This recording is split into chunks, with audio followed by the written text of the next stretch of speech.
Hello, Dorothy Leroux speaking. Good afternoon. Good afternoon. Good afternoon, everybody. My name is Eva, and I am the Junior Communications Manager here at Eurodis. And I am here with Matt, who many of you know, our Healthcare and Research Director. Hi. We're just going to test the sound. Are we okay there, Rob? The sound's okay? Quite okay. It's okay for you? Fantastic. Okay.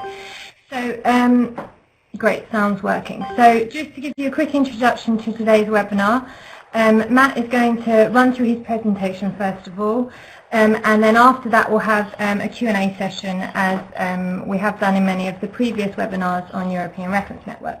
Please, if you can, hold your questions until then. I will let you know when that Q&A is going to start.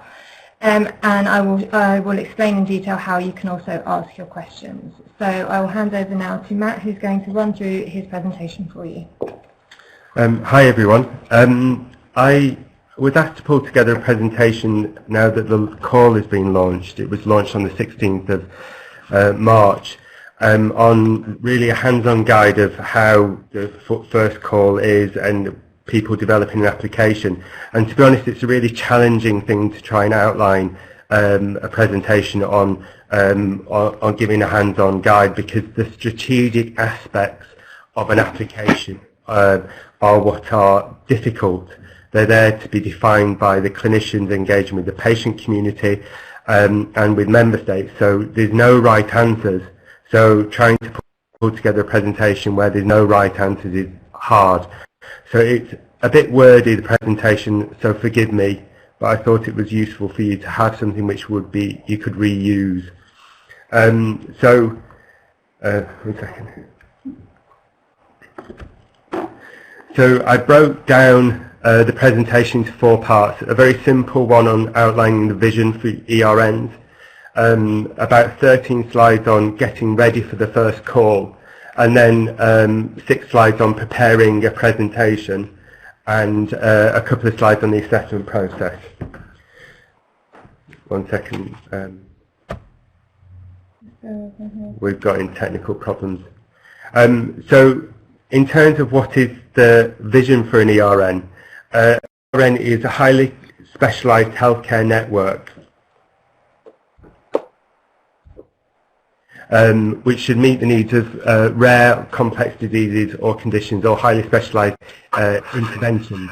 They're multidisciplinary communities, so they're not single professional groups.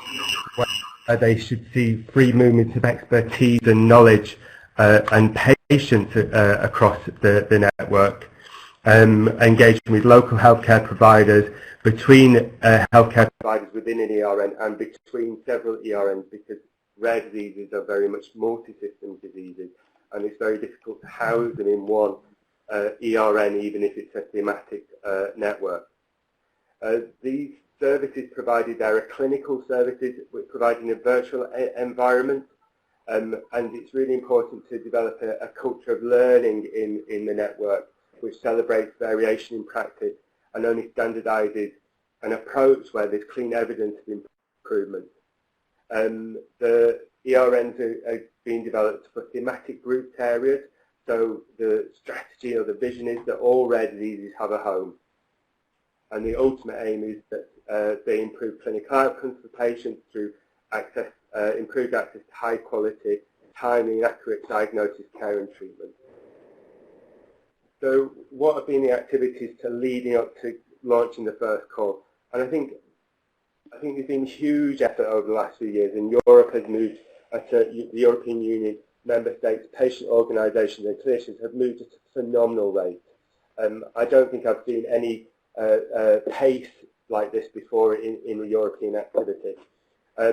So a slide each on each of the key partners. The European Commission has done a huge amount, and really I think they should be applauded. Enrique has done a fantastic job in giving this whole process credibility. They've developed the assessment process, a manual which is now available on the Commission website. They're in the process of appointing independent assessment bodies. We should find out who's been successful in that tender in the next few weeks. They've been scoping the potential services and the costs associated to that, and developing the IT infrastructure for these clinical services to be provided in a virtual environment. They have secured funding of 2.5 million per year for the next 5 years, which grant applications for networks can be submitted separately to secure some of that funding. We think it's around 200 to 250,000 per network per year for 5 years.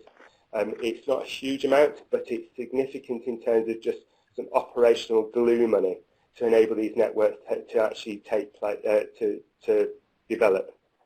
They've been doing lots of stakeholder engagement with clinicians, patient organisations, and of course professional societies. And they've been raising awareness through the conferences, one last year in 2014 in Brussels and last year at Lisbon.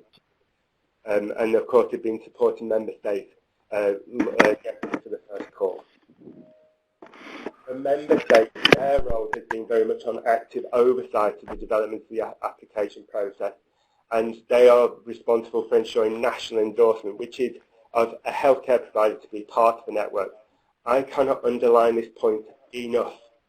It is really challenging and will be for any application to identify who the member state lead is, who will be identifying who will do the endorsement for them to take part in the application. There's information on the Commission's website, but I don't think there's a complete picture out there. And we've only got, the call has been launched and it's 3 months to submission of applications. If a network submits an application with 10 healthcare providers in and 2 don't have endorsement letters, that application won't go forward. So this is probably one of the most challenging but important things going forward. They've set out, the Board of Member States, their strategic direction that and reiterated in that document, which is on the Commission website, that they want one application per thematic grouping. They do not want to see single network applications, and there are people out there developing single network applications. They can do that because the legislation allows that, but it's going against what the Board of Member States want, and they're the ones who approve it. So the rationale for doing a single network approach needs to be really clear, and I think we would see how things would go. They also are doing some work on identifying the collaborative and national associated partners. That work will be done next year. There's no agreed definition yet, but that will happen next year, and it's a member state lead, and they'll only identify collaborative centres for networks which have been approved. They won't do it for ones which haven't been approved. The clinical community has really been supported by RD Connect, and I think they've done a fantastic job. Newcastle has been leading a lot of work with engaging with the clinical community, supported by Eurodis, and in terms of developing the USERD recommendations on thematic groupings, which took the original USERD recommendations and reiterated the importance for rare diseases. We wanted a grouped approach. They've been doing something called a matchmaker initiative, which if you go onto the RD Action website, it explains that, and it's for clinicians to engage and look on that website and see which other clinicians are interested in taking part in an application under each thematic group area. This is to try and create visibility of clinicians who are interested in each one, so there's not a competing application. So they're there to connect with the clinical community, ensure visibility, and to avoid fragmentation in applications, to ensure the scopes are aligned and that the level of maturity of the application is clear. It's not a true picture, but it's a snapshot of interest out there. So the information which we've got on there, and they have put some data to say how many clinicians, healthcare providers have shown their interest in which thematic grouping. They put that data on their website, so it's worth looking to their website for that information. They have shared that as well with the Board of Member States and the Commission.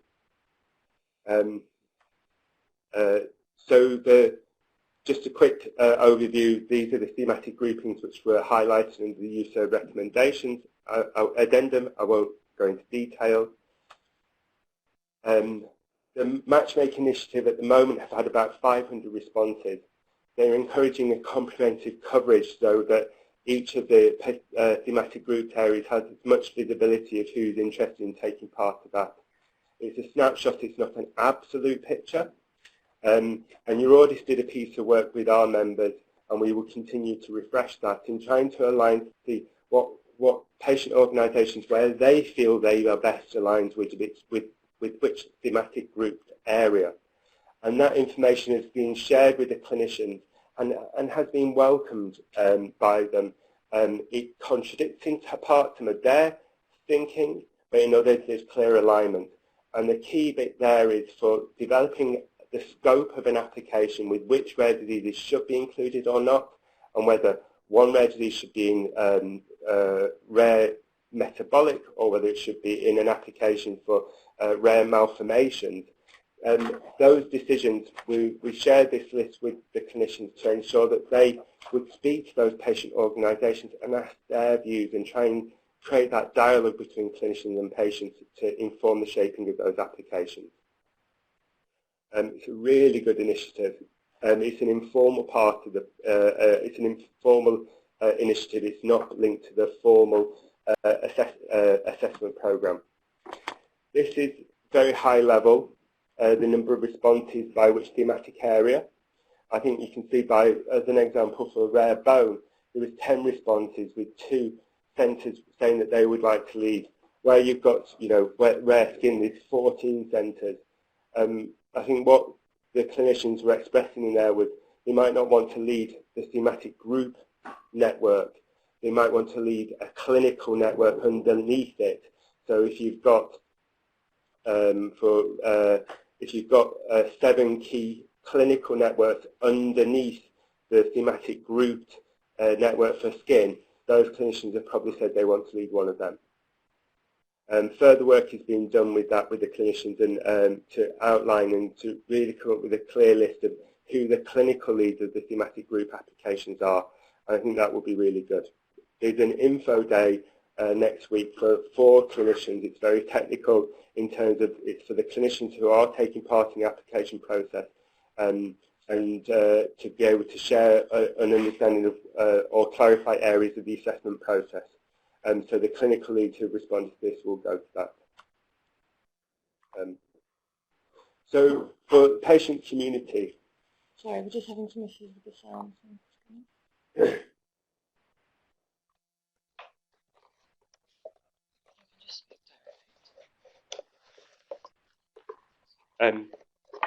So the getting ready from the patient community, Eurodis have led a piece of work which was a consortium called PACE-ERN, and it was a consortium which won the contract with the Commission to develop the assessment process for ERN applications. So that's really the Commission and Member States putting patients at the leading side of ERNs, and I think that really is, validates patients at the heart of this in the implementation.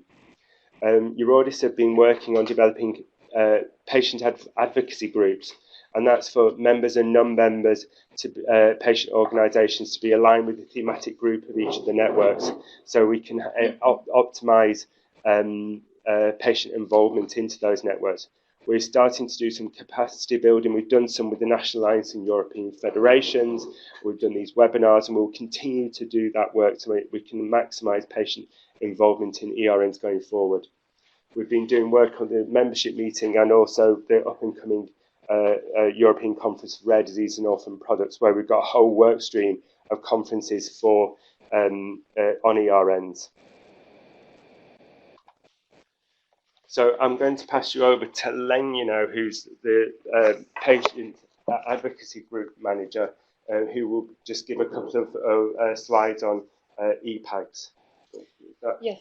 Hello, everybody. So Eurodis is creating the EPAGs, the European Patient Advocacy Groups, to create forums for dialogue, unity, and solidarity amongst patient organizations, and to optimize patient involvement and ensure equitable representation of all rare diseases into ERNs. EPACs are open to members, to Eurodis members and non-member patient groups located in the European Union. And the scope of rare diseases under EPACs is aligned with the scope of rare diseases in ERNs. And the creation of the EPACs is also really in line with the creation of ERN applications. The creation of EPACs is a democratic process with an expression of interest and an election for patient representatives of EPACs. The affiliation process for EPAC member organizations is open and ongoing. And the elected patient representatives of EPACs will be elected during a 2-week period in the beginning of April and will be formal members of ERN boards. They will be welcomed by the clinical community and the European Commissions. We have developed terms of references for EPACs that clarify the role of patient representatives and members. As I said, EPACs will be established and launched in the beginning of April this year. And Eurodis will provide ongoing support to EPAC and EPAC patient representatives and also capacity building opportunities.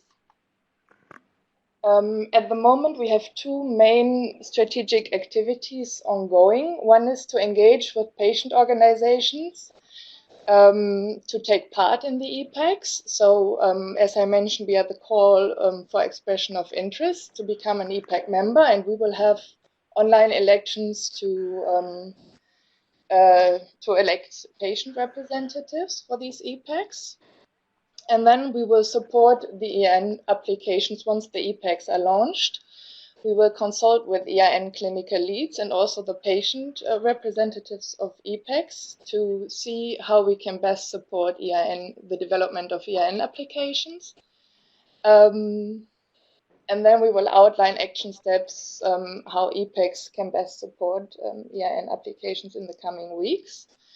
And we will also conduct an EPAC consultation, most probably a survey, on the scope of diseases and types of services covered by ERNs. And then after that first 3 months engagement period, we will evaluate EPAC engagement. The second strategic activity area is to build the capacity of EPAC representatives to engage with ERNs. For that, we will collect baseline data of key indicators of ERN legislation text, which reflect patient engagement. We will then evaluate the different ERN applications based on those indicators and identify EPAC engagement focus areas. And then develop a yearly activity and capacity building plan for EPACs. And we will also develop a toolbox to build EPAC resources, structures, processes, and the evidence base of EPAC work. So what is the ultimate goal of EPACs? It's that all diseases can be represented to provide a unified patient voice with equitable representation of all patient representatives for each thematic rare disease ERN and the network board, to ensure optimal engagement through highly developed capacity and capabilities of EPAC representatives, and to provide a 360 patient-centric view of all strategic areas, including public health, healthcare, research, social, human, and patient rights, and also to ensure a two-way flow of information to support networking functions, including governance and clinical operational delivery, as well as clear compliance in meeting legal requirements and cert recommendations of patient empowerment in applications and operational delivery. Great, thanks. Thank you. So the roles of EPACs will develop, and we want to look at see how each of the ERNs, what their starting point is and what their specific needs are, so we can see in their applications how we can best align and support the patient representatives in each EPAC with that ERN, because I think having a standard approach across won't be a benefit. So we're looking at think about what the role of EPAGs could be and the representatives and how they could develop. So these are some ideas on how what we think that those representatives should do. That they should be able to validate some national, the choice of national expertise. So have each ERN got the right experts for those countries in place for those diseases? That those representatives can shape the scope of those thematic group to ERN. So the survey which Lenya was highlighting can with patient organisations to understand which are best aligned to which ERN application is really important. And we think the role of EPAG representatives to be able to be part of the ongoing evaluation, give their experience and engagement and how that can be evaluated by the Commission in future years to demonstrate that these networks are truly patient-centred and empower patients. And also really that those EPAG representatives can able to be engaged with the wider clinical community to raise awareness and ensure that all rare diseases are included and have the right expertise as they go forward. So it's a growing thing. We need to be light and responsive to the needs of ERNs to align patient support in the best way possible.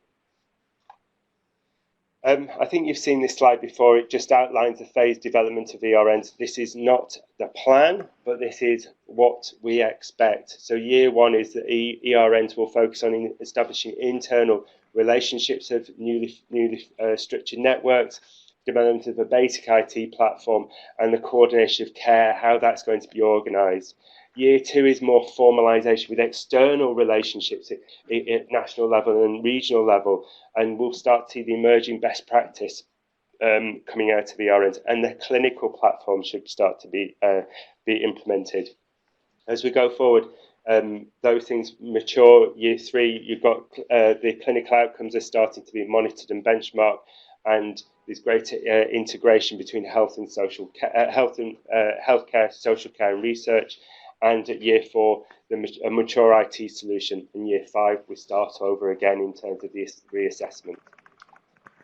So I think some of that you would have heard before now, but I think it was important to go through it because then we're all on the same page and the same starting point. This is where it gets difficult because there's no right answer. So preparing an application, there's some key questions from a strategic perspective where we have to take. Hopefully you can take on board some of the comments which I've outlined here and think how that's relevant to your rare disease area and the clinicians' needs of their specific applications. So defining the network is a very difficult thing.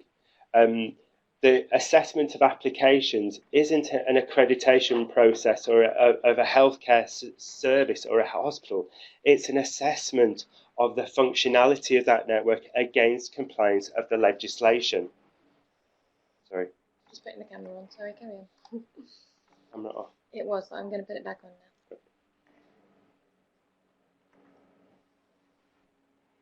Sorry about this.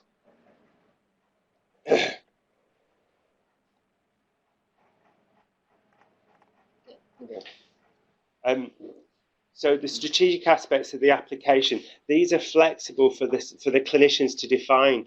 And really, I think at the moment, what you're seeing with the clinicians are a response of trying to demonstrate, pull the evidence together to show how they are compliant against the legislation. What should not be forgotten is that the network application needs to be clear on why, the rationale and purpose of the network, articulate why these networks should be approved and which ones should be approved now. It's an absolute key aspect of it. And that's shaped by deciding on which of the rare diseases fit into which application. So telling the story of the why is a very important aspect and shouldn't be forgotten about in trying to do the basics, which is to say how well you are in terms of your complying with legislation. So the scope of rare disease is included in the application. Again, it's something open. It is for clinicians to demonstrate, to outline and agree, but they should be doing that and demonstrating how they come to the decision to pick certain rare diseases in certain applications, or why it shouldn't be in another one. And there should be discussions with the patient organisations to check their views, your views of this.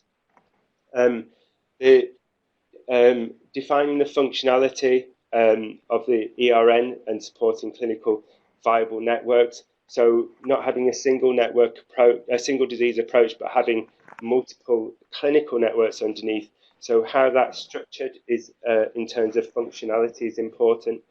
Selection of expertise and having coverage in member states is also a strategic activity.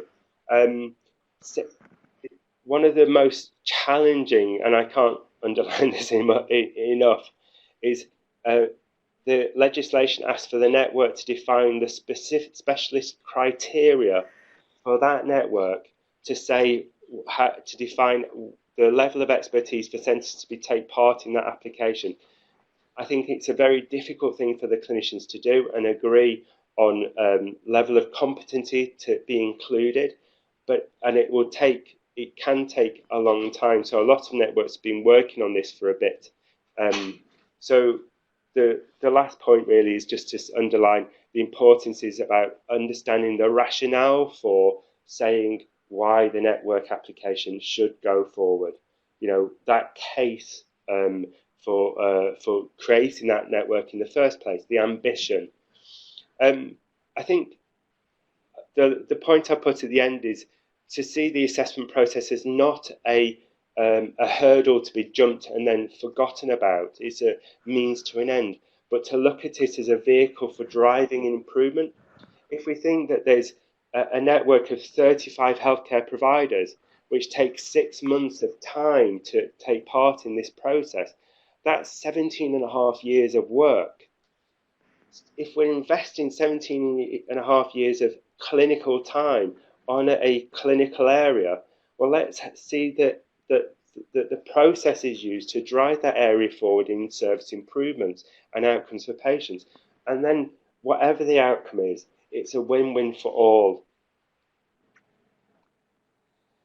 Preparing an application, so who decides who's in or out?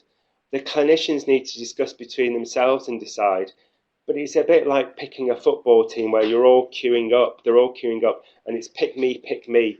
It's a really difficult thing to try and do and decide. And again, there's no clear direction or answers. Do you have to be in it to win it? Not every hospital or healthcare provider needs to take part, because once that network has been approved in years 1, 2, 3, 4, 5, other centres can apply to be part of that network. So they don't need to be part of the original assessment process, but they still will be assessed that they meet the legislation.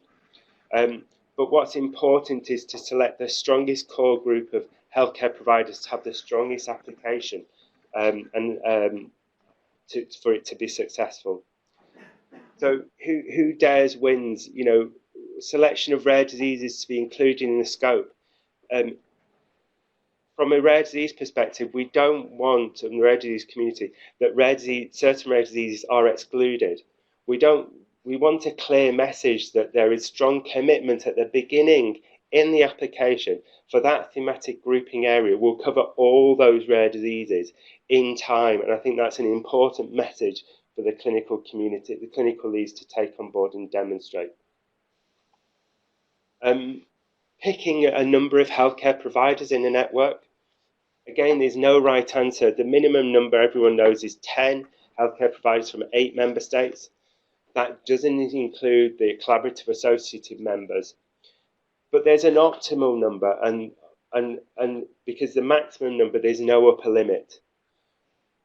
I always sort of do rule of thumb, how many people can you get in a room and have a constructive meeting? Once you have to move to a conference hall to facilitate a meeting, that's a different type of meeting and takes a different type of communication and leadership. So, you know, you're looking at around 30 to 35 in an application to really have an optimal number for the board. There's no right number, but it's too big, it's going to be unmanageable. But we need to see good connectivity with all member states, so we can see the dissemination of knowledge. So reiterating really, the board of member states have stated in their strategic intentions they do not want single disease applications, and there are people out there developing them. It's really important that we optimise this opportunity for all rare diseases and have a structure which can cover all rare diseases when it's been established, and not have this ad hoc approach of having one network for one condition and then another network covering 700. The endorsement process of healthcare providers is an important one, and as I said, I think it's the most important thing going forward over the next 3 months. It's currently unclear in some countries who those clinical leads need to go to get an endorsement, and if they haven't got an endorsement to be part of a network, then that network application may not go forward. So last slide, and I'm sorry I've taken too long, it's been about 25 minutes. I did say it was a lot of information. The key principles which we are promoting, and your feedback on this is important, that rare disease applications, that every rare disease has a home in an ERN, that we don't exclude, or there's no applications which excludes patient or rare diseases, because that's devastating for those patient organisations and patients. And that there's universal coverage of an ERN across all member states, and whether that's with healthcare providers or identifying their approach to engage with countries where there isn't an expert to ensure that there's a dissemination of knowledge, that's important to us. Patients and patient representatives play an integral role of the governance, so the work which Lenya outlined, which you already saw developing EPAGs, it's, you know, the clinicians are organising themselves. We as patient organisations are organising ourselves. We're all starting at different places, and it will take time to really come forward together, but we have to optimise this opportunity for all of us. And so developing EPAGs to ensure that the integral role of patients in the governance and decision making is valued and accepted is a really big priority. And to see that we embed patient empowerment at the heart of ERNs. A clear message for us is about that networks don't get established and become exclusive and suck in the knowledge and expertise, but share that knowledge and expertise across member states, across countries which don't have any. That is the European added value. It's to get the message of what evidence-based practice and learning and, you know, what is growing out there, because otherwise you'll have pockets of clinicians who thought they were doing the best, and then they're getting compared with other countries higher levels of mortality or morbidity figures, and that's because they've just fallen behind because everyone's moved forward. So it's very important to ensure that there is this dissemination of information. And the need to balance the clinical viability of ERNs that doesn't erode the strategic equity of every patient having a home, whether it's rare disease or cancer, in an ERN. Oh, I do have a couple more, sorry, 3, I promise you. So this is just the minimum requirements of an ERN, 10 healthcare providers from 8 member states, and they must be endorsed. I'm not going into detail on that. It's a 6-stage process.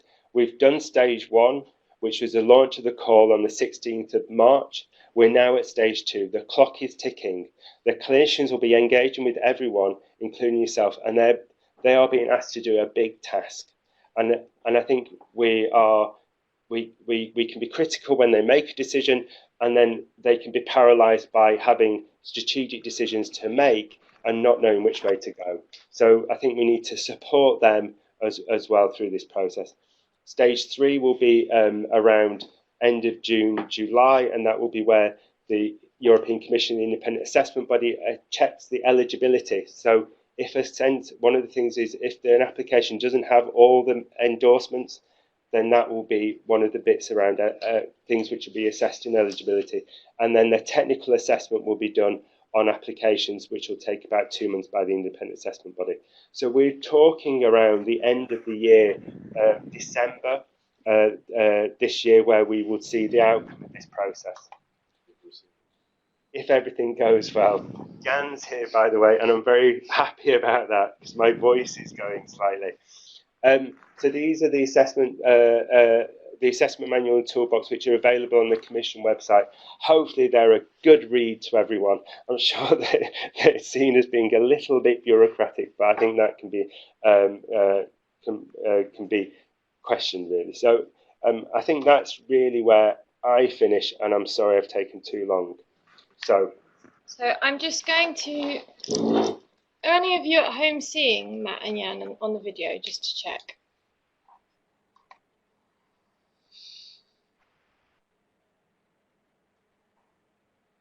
No, thanks, Nicola. Let's just change the camera. And just to explain to you how you can also be asking questions, so you have several options. You have several options today, so you can ask your questions using the microphone icon at the top. If you could mute yourself when you're not speaking, that would be great, thank you. And you can also, if you have a problem accessing or asking questions via your microphone, you can actually dial in. There is a conference line attached to the webinar. The numbers are, you'll see there's a box in the left-hand corner of the webinar, and there's a link in there where you can copy and find the number from your country, and the country code's in there as well. But if you have any problems, just if you just write in the chat box, and then we can send the number to you, or the conference code as well. So I'll hand over now to Matt and Jan, who I know we've already had a few questions come through, so perhaps we can start with some of those, and then please do ask any questions that you have via microphone. Thank you. Good afternoon, everyone, and thank you to Matt and to Lenia for this presentations. It's a lot of information, as Matt said, and you said the clock is ticking. That's the expression. Okay, so I see we got that. It's ticking, and it's ticking pretty fast when we see from one webinar to another. So let's first grasp on. There is, for the moment, two families of questions, I would say. One is about the applications for ERN and about getting information about these applications. And the second family of questions is around the EPAGs and the process for the representative to be candidates into EPAGs and the voting process. So let's try first with the European Funds Network applications. The questions you were asking are, how do I know which centers are applying? How do I know who is potentially leading? How do I know there is an application being prepared?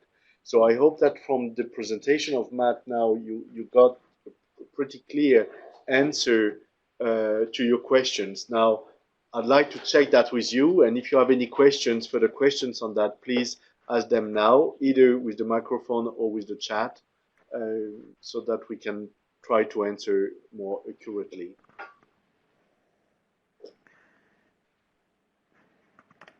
I'm giving you some time in order to type your chats and questions. By mic?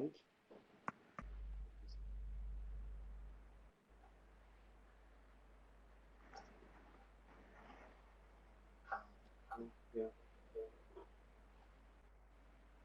Do we know which countries and which centers have applied or shown interest? Could you re-explain what you did? You want to go back to your slide? Yeah. So it's all invisible, really, except the joint action have done the matchmaking tool, which you can log onto the joint action website, and you'll see a summary of information about who's shown that they're interested. It's an informal initiative. It's not part of the formal process, but there's some information which you can see around who's responded to say they're interested in taking part in an application, who wishes to lead that. This information will be refined over time, so keep your eyes open to this website. and we can ensure that there's a link available for you. It does have in there a breakdown of a number of responses per country. So I don't have that information here, but that information is available. We're sending you through the chat the address of the website of RD Action so that you can directly go on it. Will the presentation be sent to you after that? Yes. So yes, it will, and also it will be available on the recording will be also available to you. So if you want to share that with any colleagues from your patient groups. Hello, is it possible to ask a question on the telephone, please? Yes, wonderful. Please go ahead. Hello. Hello. So my name is Larissa Karatuk. I'm a renal renal consultant from Birmingham Children's Hospital in the UK, and I'm also the rare disease lead for Birmingham Children's Hospital. Now, I know that there are ERNs for certain rare diseases happening. I'm aware of those. So, for example, in my specialty, renal, and some of the other specialties within the hospital, like rare diabetes. However, as the kind of person that's overseeing, because we're developing a rare disease centre at Birmingham Children's, I want to make sure that all the different specialties are, get flagged up. So is the best way to go through the RD Action website and just to ask every team who is interested in joining an ERN? Because like I said, I know that what ERN is relevant to me in renal, but I'm not sure about the others. What's the best way to do that? So the answer is yes. Ask your clinicians to link into the RD Action website and look to the specialty area. I think the joint action are going to be also. Should be also given a summary of the clinical areas which are falling under the scopes of emerging applications through that website as well. As you know, rare diseases don't naturally fall into one specific area. They can go into 4 or 5. Overlap, yes. So I think your clinicians need to engage through that process. I think one of the important things is if your clinicians and centres want to be part of an application, for the UK, it's very clear that your endorsement process is through what is called the Rare Disease Advisory Group, RDAG. RDAG, yes. NHS England have published that information. They have, so yes. They would say whether they would support you to be part of renal or a colleague to be part of endocrinology, etc., or diabetes. So that's the approach you should be doing twofold. You should be engaging with your member state lead, which is Colin, but generally through the RDAG and informally through the matchmaking tool, because that gives you the visibility of who else is interested. Okay, and in terms of developing the, going into the ERN, say that, somebody in my hospital doesn't want to lead on a particular bit, but actually wants to take part. Does the ERN that's developing, do they contact us, or that's the bit I'm not clear about? So you will get, so for renal, if you log onto the matchmaking tool, they will send you everyone else who's registered interested in rare renal, to take part in application, and in that it will also highlight who's indicated they would like to lead. So it's a conversation between clinicians to decide who's in and who's. Okay, but it starts with that matchmaking tool. That's the very initial stage. Yes, the key action to take is really to register on this platform of the RD Action website. Okay, that's lovely. And then just one very final question from me is, so in terms of, you become part of the ERN once, the clinicians start talking, and then subsequent to that, you do all your application forms and everything like that once you get involved with the rest of the group. Is that right? I think the Commission have said on the website they're asking people to start their self-assessment anyway, because Okay. you can look at the self-assessment form and see whether you're actually compliant or not. Okay. But whether you're in an application or not, there's two decisions around that. One is that RDAG, the member state lead who endorses, has said Yeah. yes, and two, and that in your case is the Rare Disease Advisory Group, and two is that the clinician who's leading that group, that they include you as one of the representatives this year. And as I point out in the presentation, you don't need to be in it this year. You can save on all the work and be in it next year with successful applications. Yes. And join the ones which have been successful. Yeah, because there are some groups that are very, like they're really far ahead. I know, like the renal one, it really is, and I mean that's being led by Franz Schaefer in Germany. So that's already, he's already asking for patient numbers from each different centre and everything like that. But I know that certain rare diseases are not as organised as that at the moment. So. Okay, so lovely. Thank you so much. I really appreciate it. Good luck. Pleasure. Thank you. Let's take further questions that have been requested through the chat. I will answer directly some of them because they are pretty clear. Is that, for instance, the question is how to be sure that there will be one ERN for each thematic or not? Because apparently in Italy, Simona is mentioning that the health ministry is giving other information. So they are wrong. Simply, that's what we can say. They are simply wrong. So there is no final guarantee. Obviously, there is no final guarantee of what kind of decisions the Board of Member States will make. But the Board of Member States is working based on the recommendation of the Commission Expert Group on Rare Diseases and also on the base of their strategy which they have published, which says that they want to see grouping of diseases according to what has been proposed. And also they want to see only one application per grouping. So that they say very clearly. Now, can at the end things be different? Yes, they can, because it's not legal, it's not binding. That's what they are defined. Do you want to add to that? Or? No, I think you have to have a really good rationale to say why if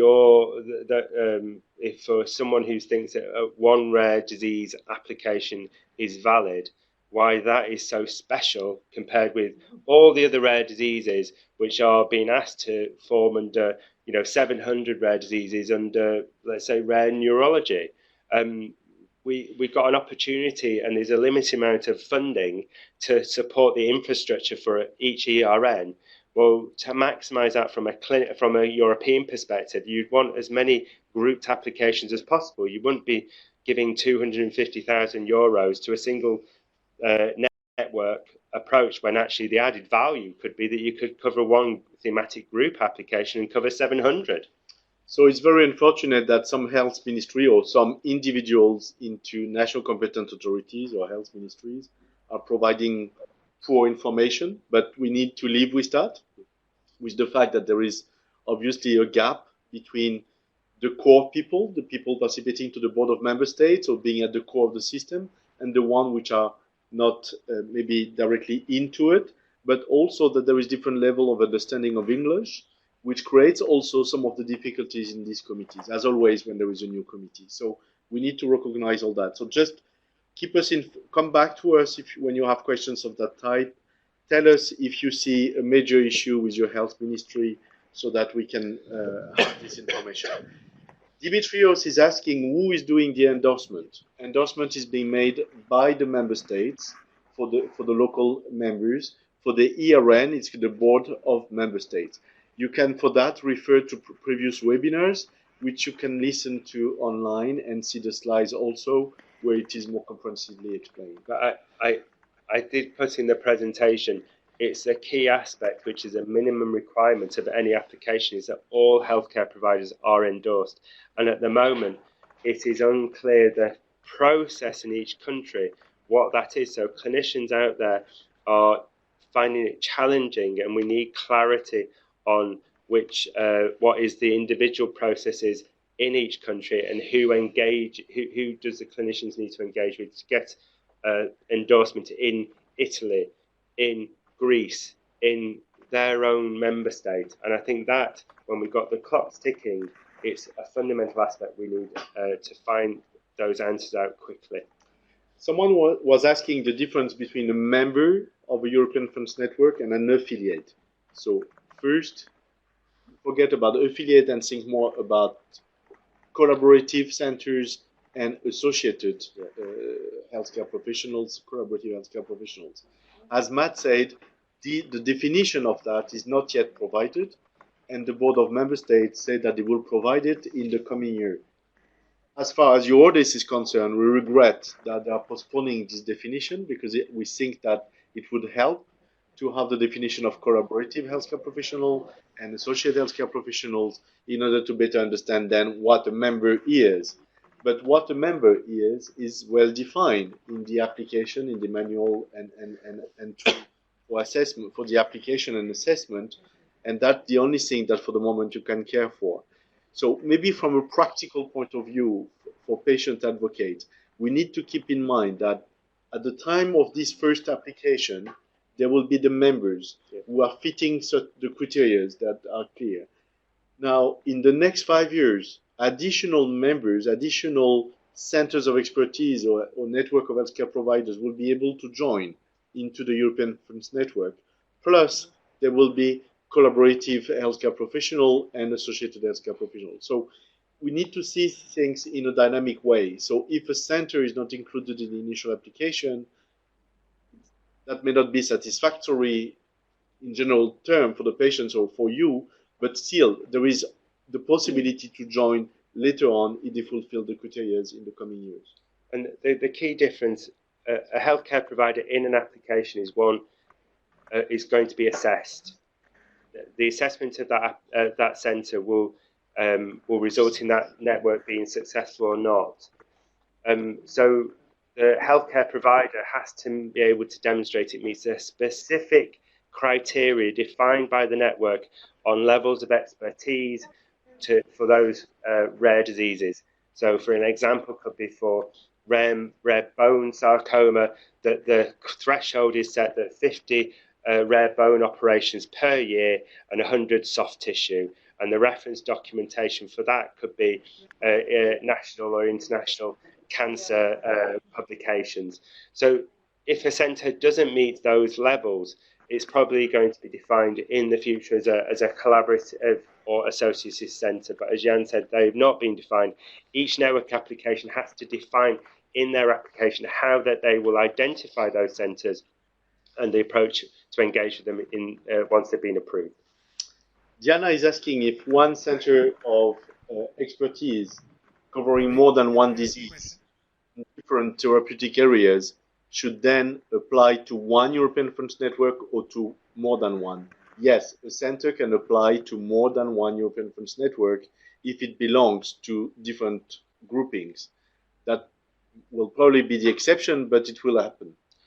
So just to say, healthcare providers in each country, you can move from some countries where the health provider model is that they cover 200 rare conditions. Yeah. And then in another country, it could be a healthcare provider just covers one ultra rare condition. So the form and function of healthcare providers isn't dictated by the structure of European reference networks. So you could understand why a centre which covers 200 rare diseases, where there's only 2 centres in that country, is linked to multiple applications. But it would be hard to sort of demonstrate the rationale for a single or a centre with covering only a few rare diseases in multiple. Can I, again, this is Larissa from Birmingham Children's. We are one of those centres that sees, we actually see probably about 500 different rare diseases per year. So we've got lots. So do we, for the healthcare provider form, do we just do one form for the hospital as a whole, or do we do it for each individual network that we want to join? You'll be doing it as whichever application you're going into. So for rare renal, if you've agreed with the clinical lead that you're in that application, then you will be completing that for the scope of the services in that application. Yeah, okay. For each application, ERN application you're in, you'll do as many You do a healthcare new provider form. Okay. applications, and you'll need endorsements for each of those from For your each of those. member Okay. states. Okay. Thanks. Okay. Rosa is asking about, you've seen that question about the profile of centers of expertise, and when they are selected by the ministries of health on other criteria currently than the one which are in the application to European Funds Network. So yes, there is, that's the situation that today in countries like Spain there may be different criteria which are applied. What the directive on cross-border healthcare and all this approach on European Funds Network doesn't replace what the member states are doing. So the member states are free to continue to do it the way they are doing it already, and to have that kind of discrepancies, yes. But we can expect two things. One is, and as patient advocate we have a role, is to encourage the centers who, even though they are not designated or selected by the ministries of health, if they fulfill the criteria, to encourage them to try to join the European Funds Network so that these applications are becoming visible to the Ministry of Health and visible to you. So they are not under closed doors, suddenly they become visible and a dialogue can happen. And the patient groups can have a role, and the healthcare professional too, to advocate for that.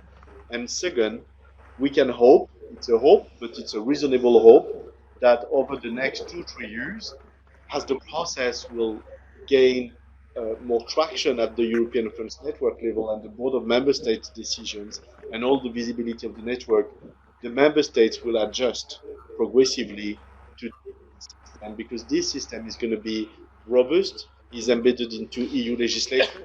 So progressively, it should bring things more together. Now, it's not guaranteed. We see that in other areas of EU regulations or directive.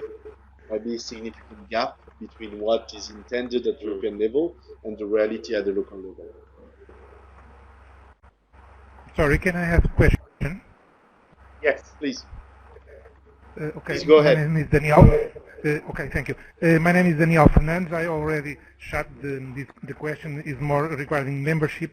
I am project manager at EVCR-NET, a network of clinical research in ophthalmology, and we are meeting with partners and healthcare providers in Europe to set up an eye rare diseases ERN.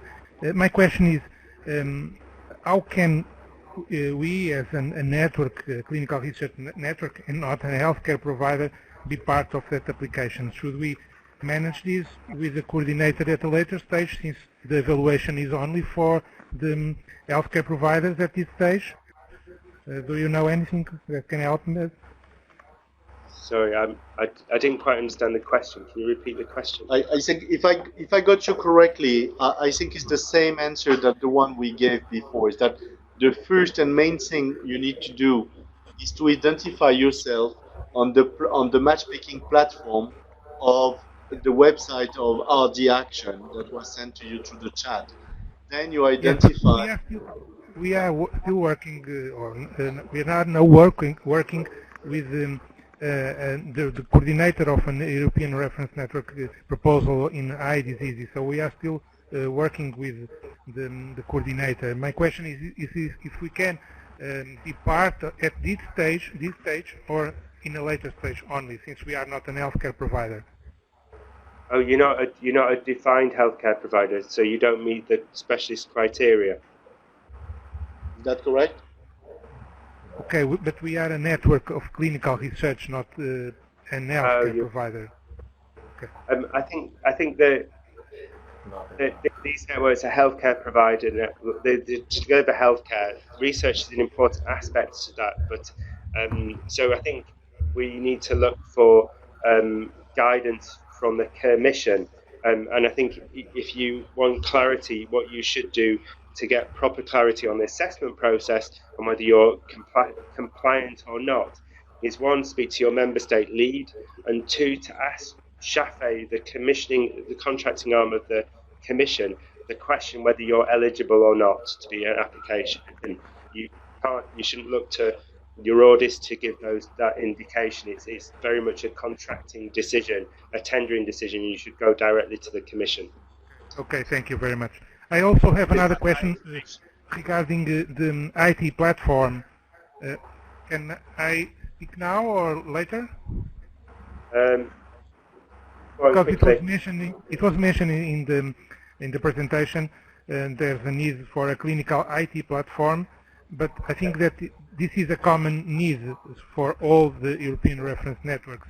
So it is. Is this something that each ERN will have to develop by within each European reference network, or should be this a common issue? So I can answer that.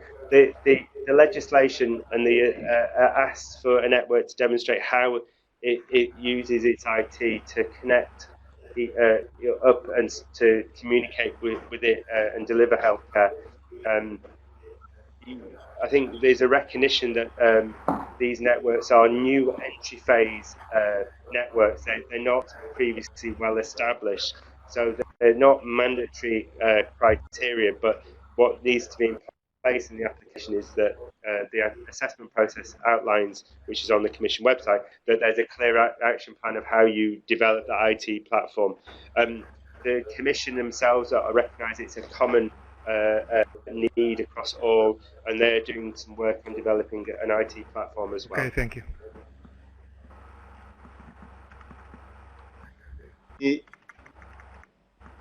There is Dorothee asking the question, what in an application, how many healthcare professionals per country could apply? As Matt said, there is no answer to that. No right answer. What the only thing we can say is that by legislation, we need a minimum of 10 healthcare providers as full members from 8 different countries. Beyond that, everything is possible. We could perfectly imagine for European French Network that there is several members in one country and only one member in 8 or 12 other countries. So it's not defined that way. What counts is to have centers of healthcare professionals, to have full members who are fulfilling the criteria. I think the key thing is, what is the network focusing on, and where is the expertise? So if the expertise is concentrated in 8 countries, then obviously they might have more than one centre taking part. But to balance the choice of how many centres per country and which expertise, we need to demonstrate the added value. So the added value is good coverage across Europe to ensure that lessons and knowledge is shared. So there's no right answer, but we need to be pragmatic about this. And it seems a bit silly to have 10 or 20 centres in one country and none in any other. And from a patient perspective at a European level, we really want to see good coverage. I mean, that's not part of any form of guidance or strategic intention, but really we need to be pragmatic about that. Just to go back to one point that we have already addressed several times, but the questions are bouncing back, particularly from Diana and Isabel, thank you to them, is that can one center be part of several European French network, and who decides for that? So yes, one center covering several diseases or a large number of diseases, like in some countries, and they cover hundreds of rare diseases. Yes, they should then apply to the different European French networks which are being formed, covering the different therapeutic field they want to cover. So that's a clear answer. Second, who decides? It's them. Them who decides in which network these things they belong. And it's up to them to fulfill the applications and show that they have the level of quality that is being expected. There is a slight political aspect to this, which is, each healthcare provider needs to get endorsed by their member state lead, and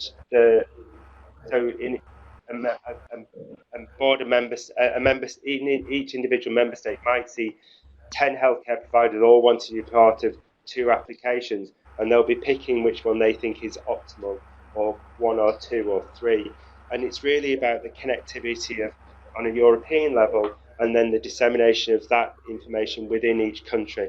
And so it's there's no right answer. It's really difficult, I'm afraid. But the decision isn't just between clinicians. It needs to be endorsed by each member state. Yeah. Matt, we have another question from Italy. I think there'll be a few questions from Italy. There's a few questions from Italy, right? But the question sounds also like the questions we had in France about the fact that Ministry of Italy is currently forming 21 consortium based on the same grouping of diseases, 21 consortium of healthcare professionals for Italy. Then what's the consequence? Are these consortium then becoming members of the ERN, or what is being exactly requested? So the definition of a healthcare provider is a centre delivering healthcare. So if there is, in one country, there's not one centre but clinicians in 5 hospitals, and that member state feels that that service, that one service is provided by those 5 clinicians in 5 different clinics, and they can demonstrate that, and they can provide the evidence that they meet the legislation as one, then the member state lead endorses them as one, then that's clear.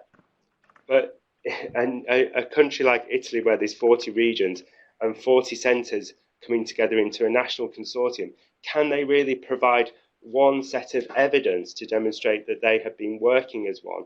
It's a consortium, and it will only really be one centre going forward from that consortium which will be demonstrating and taking part in that application.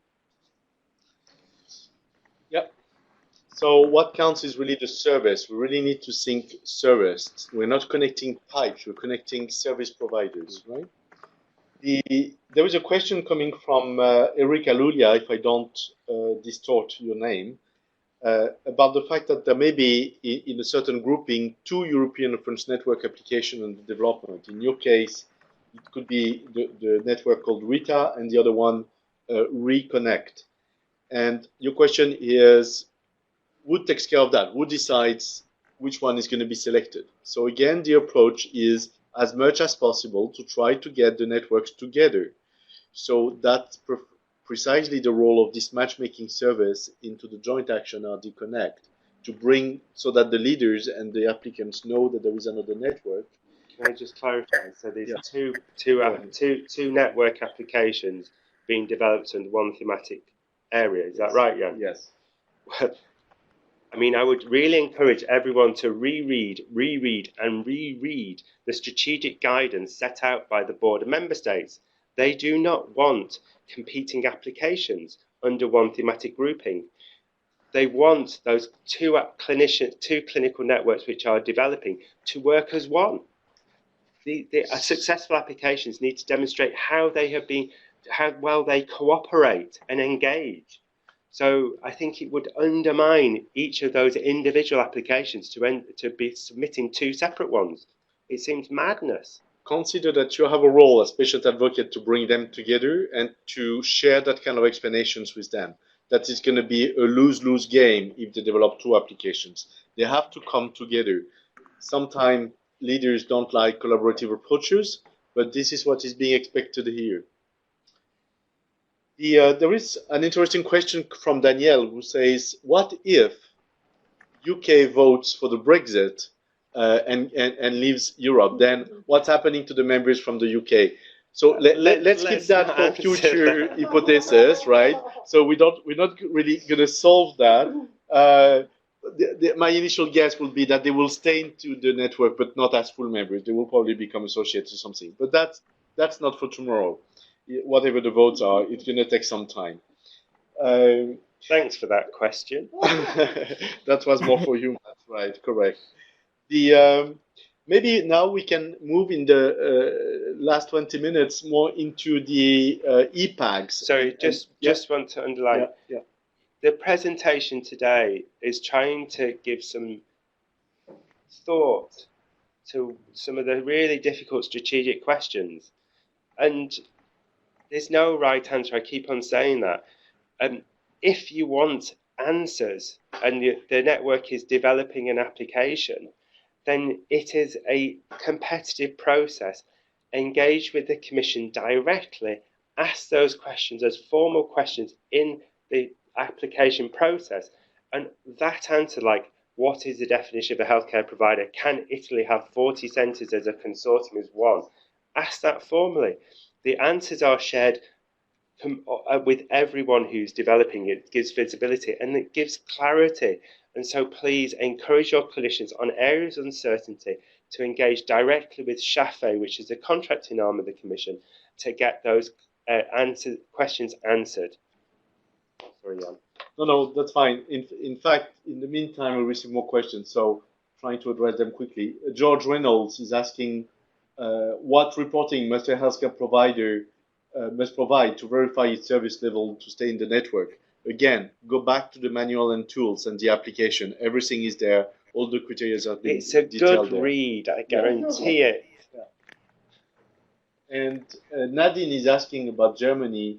How do we have information about the centers applying in Germany? So that's also a question that Matt has answered before. Yeah, the information on which country, the centres taking part in the matchmaking initiative did it in a confidential way, so their detailed information will not be shared, but a summary information of how many centres in Germany are participating for which thematic grouped areas would be visible. So I think what we can do is give information to the joint action or to pass on to those centres for any specific clinical area. So let's move to EPACs. And obviously there were questions on EPACs. There were mostly process questions so far, if I'm correct. So the initial call for candidates to be in EPACs was until the 20th of April, right? Something like that. And then we extended to the 31st, of March, sorry, of March, 20th of March. I'm just confused between the months myself. But 20th of March. And it was extended up to this week, the 31st of March. And you have received, or at least all the members of your audience and non-members have received an email last week on the 22nd of March telling them that there is this extension. So to answer some of the questions raised at the beginning of this webinar, yes, you can still apply until the end of the week to be representatives in EPACs. Then there is a second series of questions, which is, what's the election process? What's next? And I tell you what we have envisaged, and we may use this webinar to come up to an orientation here. What we had envisaged is that based on the candidates, we will then resend the name of the candidates per groupings, so to the members of your audience and non-members in a certain grouping, in order to vote on this candidate.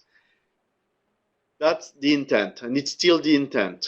And that would give, in our view, not only a proper process for everybody to feel comfortable with it, but also it will be a good opposable process, democratic process for the European Commission and the member states, but also is reassuring for the clinical leaders and leaders of European Friends networks.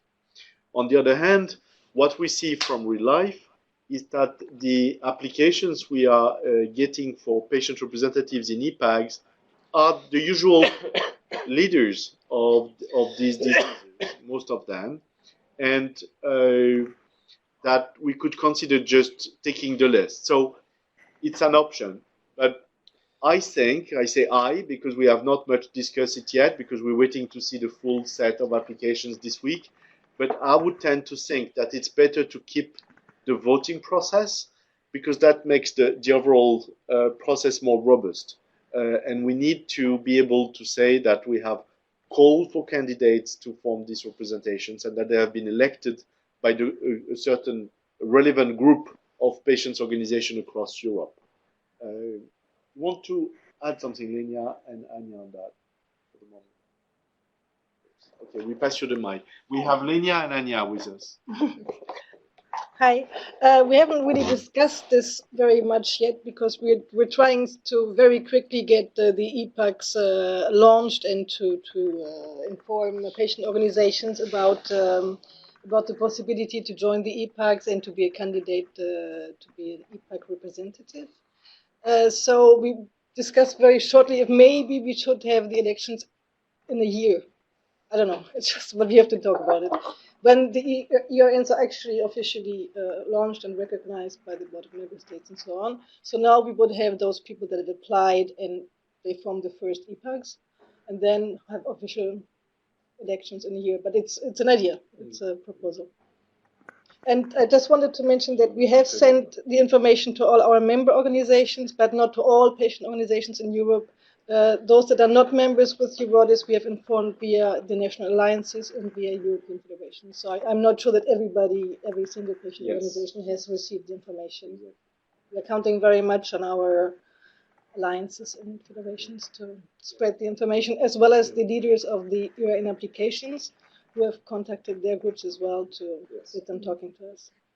And as there were questions, not today, but by emails in the last weeks, it's the European federations and the national alliances have received also this call for representatives. So yes, they can propose representatives. In fact, both of them, European federations, it's obvious, but also national alliances. Do we have questions online? Excuse me, can I ask a question? Go ahead. Yes, please. My name is Rebecca, and I'm calling from. My name is Rebecca Skarberg, and I'm calling from Norway. Yes. I'm from a patient organization here in Norway, and I was wondering. It kind of sounds like you haven't received many applications for EPAGs this far. I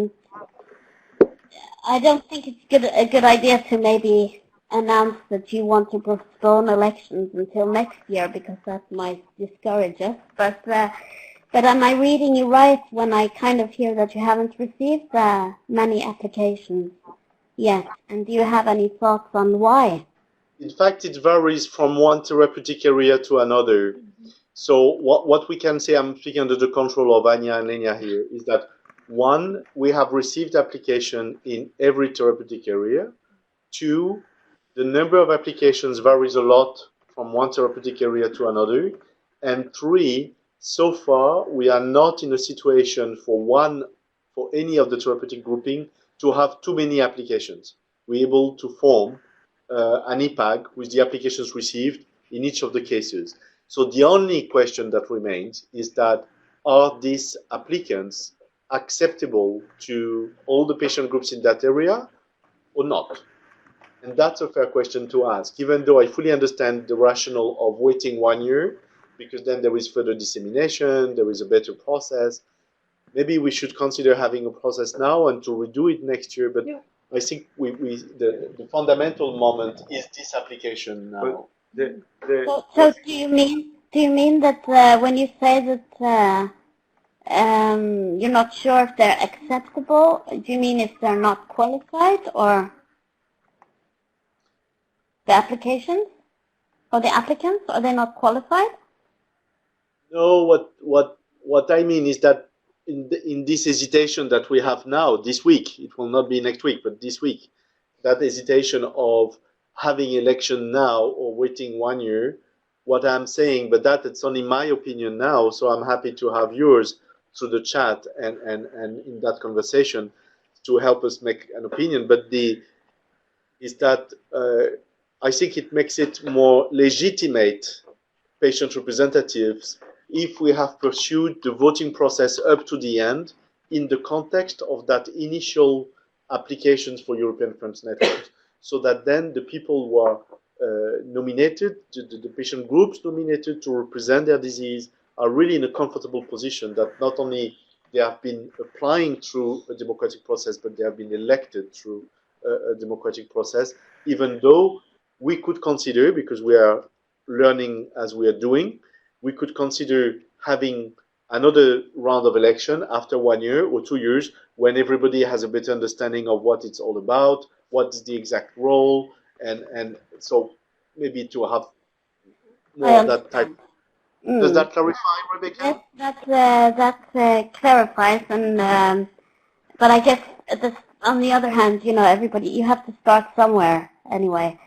But look, just one last question about the letters of endorsement. you have to provide a letter of endorsement from your organization.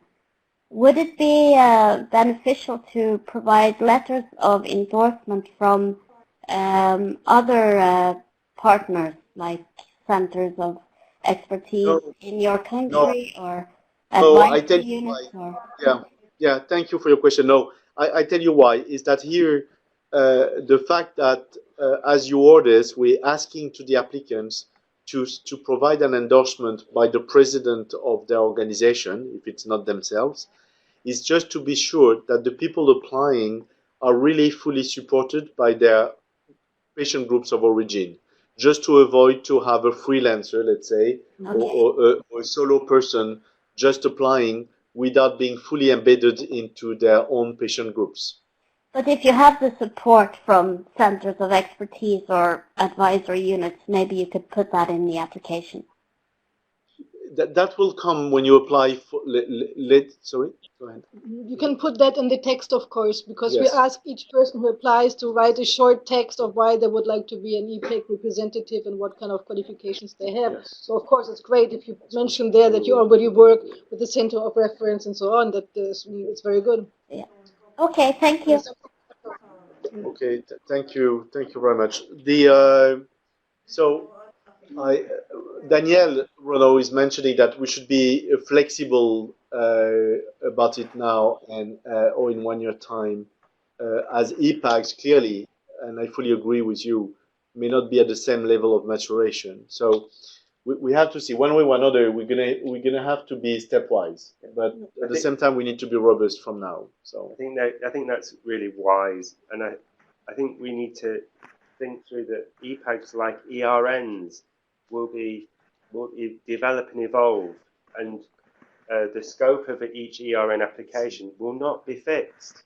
We expect these ebbs and flows of what the scope are, and some rare diseases moving in between them, and the scope of ERNs to evolve over time, extend.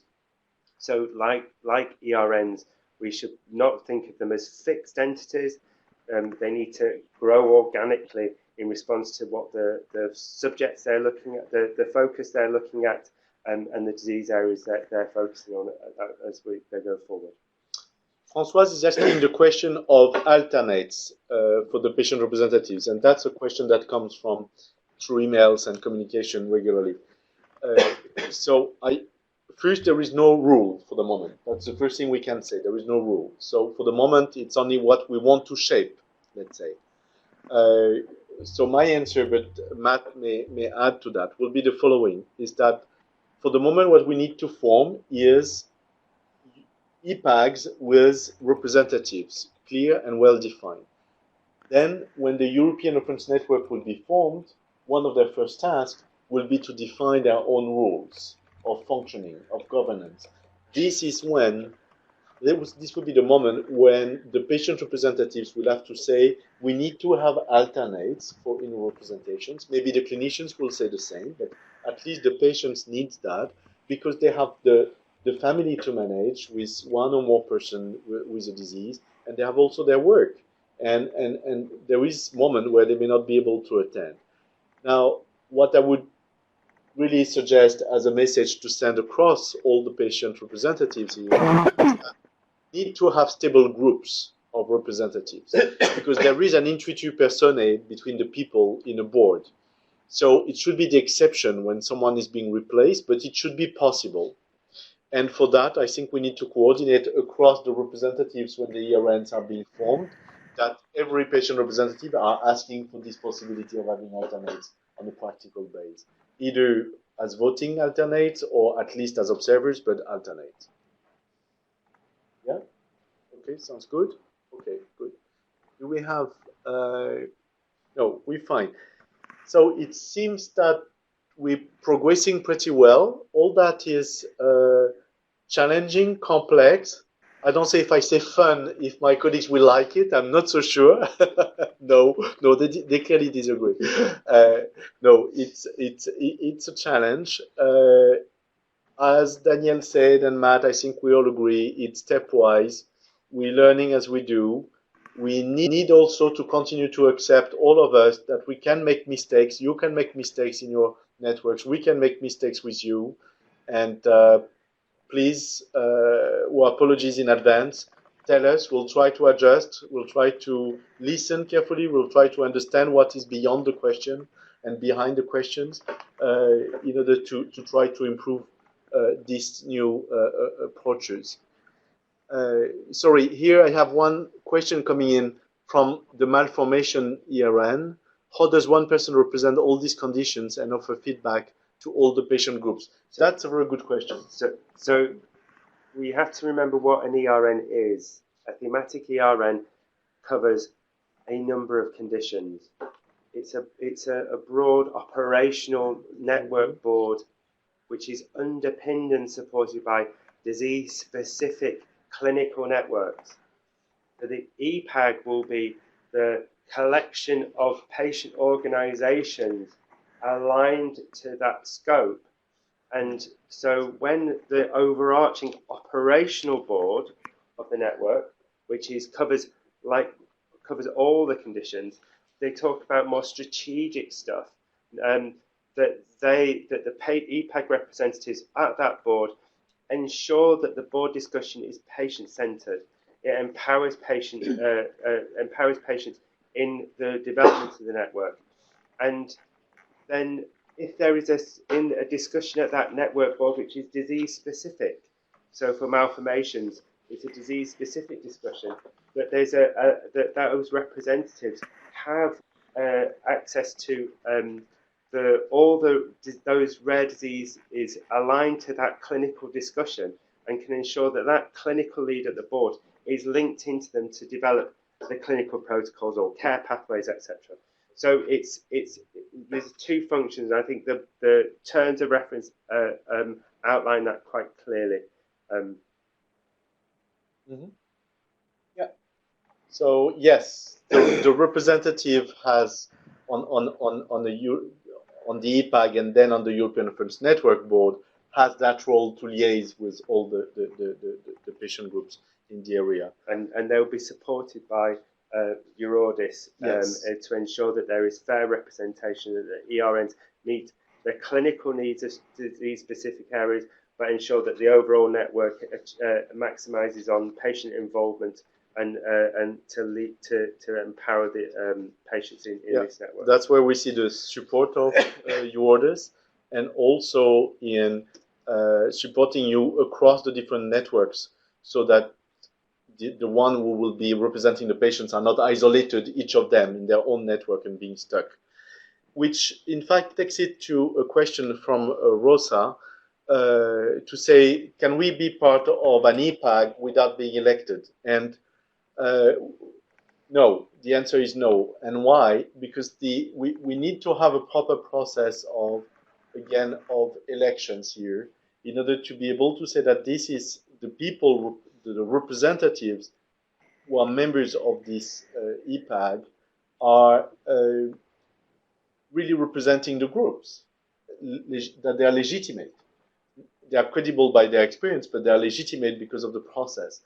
And that's important in this phase. If not, the risks is that we leave it to the clinical leaders and the leaders of ERN to pick up the patient advocates they want because they know they get along well, or because it's more comfortable for them. So we need to have a robust process.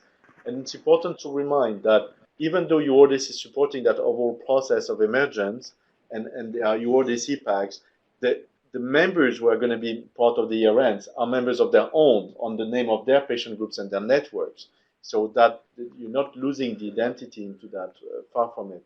To the contrary, we need to have that different identities and strong identities. So just to clarify, the representatives will be there to engage more with the board, and if there's specific on the overarching political strategic developments of the board, etc.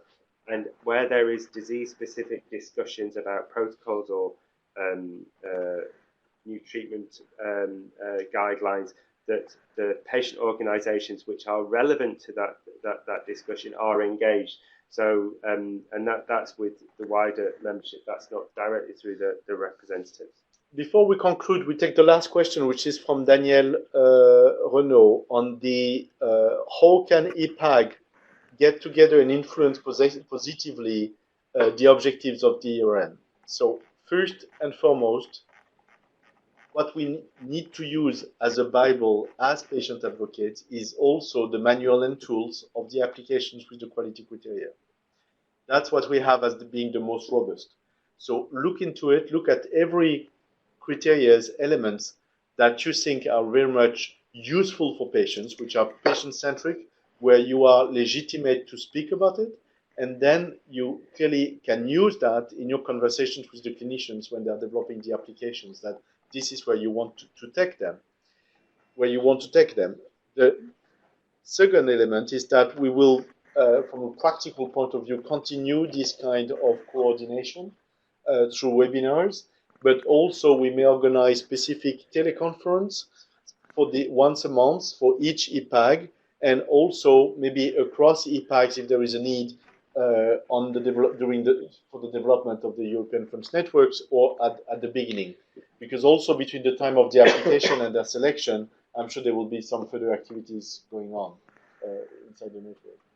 So for me, how patient organisations can work together to have a positive influence on the outcomes of these is really inform clinicians on your views on what these networks should focus on in terms of rare diseases in the specifications, i.e. where you think the rare disease you're representing is best aligned to be. What are the objectives that network should be focusing on in terms of priorities, and what services should be provided. Inform the scope, state, contribute to the application, because networks will need to demonstrate how they've come to these decisions, and being able to align the patient's perspective and the clinical views into the decision making at the start really builds a good foundation for these networks, the successful networks, to build on, for networks to really deliver optimal healthcare for patients and people living with rare diseases. Yeah, there was a question about the workload from Rebecca. It's difficult to say. Our best evaluation of that is what we've put into the terms of references for the EPAGs. So we estimate that it's about 2 days per month for travel and meetings, and 6 days per year for European Funds Network board meetings, plus preparation and debriefing time. So, but let's get it right. This is not what EPAGs requires from a representative. This is what a European reference network requires. This is the time that you're going to need to be part of a European Funds network. The time that EPAGs as such will take you is this conf call every month, and it is some of the dissemination of information to your colleagues in the group. So that's really what comes in addition. And on the other side, you have some support and you get some experience of the other European Funds networks. But that's difficult at that stage to evaluate the time. For this year, the time is going to be it's going to be more time consuming during this phase of development of applications. Then it's going to be quiet for some months, and then by the end of the year, it's going to be quite active again. We've seen frenetic energy and activities as the call was launched on the 16th of May. And when after the 3 months for the submission of the applications, it will go quiet. It will be looking to see what's happening, and that will be when the technical assessment is being done, and we'll all of a sudden hear something at the end of the year in December. So really for EPAGs, what we want to try and do is form them, get them involved in supporting clinicians to develop the applications, and then once the applications are submitted, do capacity building for EPAG representatives over the summer months. So when the first networks are approved, we brought all the EPAG representatives to the same starting point and the same knowledge to engage with those networks as we go forward. Hello, it's Rebecca here. Thank you for answering my question. I was just thinking that, of course, you want the representatives to be people in all different life situations and active people, because you know, we have jobs, and but still I think we can contribute to the EPAC. So but I'm kind of assured when you said, of course, it's going to be time consuming maybe in the beginning, and then it will kind of change a bit, I guess. But I guess the main thing is that you have representatives in all different kind of life situations, and people who are living active lives, and not people who don't have anything else on the agenda, if you understand. You are perfectly right. And what is difficult to say for now, because it will be with experience and with practice, with real life of the European Funds Network, we will see the time that is needed for the one who are sitting on the board of the European Funds Network to work on this general aspect. But then, obviously, there will be also involvement of patients in the specific clinical networks. There will be involvement into specific activities, like the development of good practice of care and diagnostic, or on registries, or on clinical trials. So, and that's not completely new, because a lot of that exists already, but there will be more. And so progressively, we're going to need more. No. Could you please put your mic on mute, because we're hearing your conversation here. So with time, we're going to need more patient advocates involved in different activities. But let's take it one step at a time. So we're going to break this webinar. We're going to come to an end. I'd like to say thank you to Matt for the fourth webinar. And you see how Matt gets used to it now. So it's going to be like a TV, show. It's every Tuesday at 4 p.m. You will see Matt and Lenia coming for these webinars. Okay, no, that's just a joke, so don't put it on your calendar. I'd like to say thank you also to Lenia and Anya for all their work on the EPACs and for joining today and sharing this information. Also, thank you to Eva for assisting and supporting us, and Jean-Marc and Lara. Thank you very much. Have a good evening. I just want to thank all of you guys, really. Your involvement in this is critical. You really need to be driving this forward and moving and shaping those applications. And if clinicians aren't listening to you, then push harder and link in with us, and we will push as well. And it's going to be exciting to be together to discuss all that at the next membership meeting. Okay. Thank you very much. Take care. Bye-bye. Bye.